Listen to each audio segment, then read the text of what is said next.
स्वतंत्रता पूर्व भारत में संसदीय व्यवस्थाएं और स्वतंत्रता संग्राम में भारतीय सदस्यों की भूमिका विषय पर दिल्ली विधानसभा में विशेष शैक्षणिक संगोष्ठी का आयोजन किया गया। देखिए रिपोर्ट।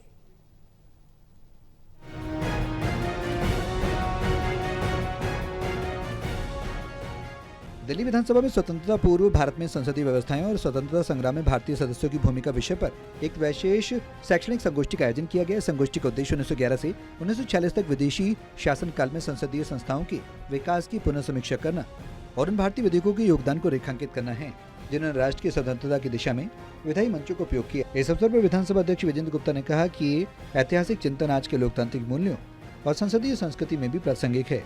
उन्होंने कहा कि स्वतंत्रता से पहले के भारतीय विधायकों द्वारा प्रदर्शित नैतिक नेतृत्व, संवैधानिक तरीकों में विश्वास और सार्वजनिक सेवा का भाव आज भी प्रेरणादायक है।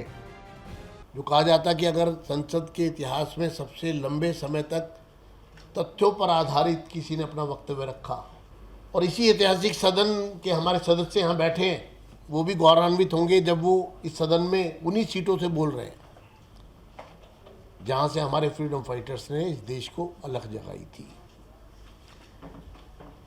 इसलिए महत्व का विषय यह है कि सदन की गरिमा को हमको और उठाना है। दिल्ली विधानसभा अध्यक्ष विजेंद्र गुप्ता ने कहा कि संगोष्ठी के माध्यम से दिल्ली विधानसभा भारत की संवैधानिक परंपरा की विरासत को संरक्षित रखने और उन महान व्यक्तित्वों को सम्मानित करने के संकल्प को दोहराती है जिन्होंने भारत के संसदीय लोकतंत्र की नींव रखी।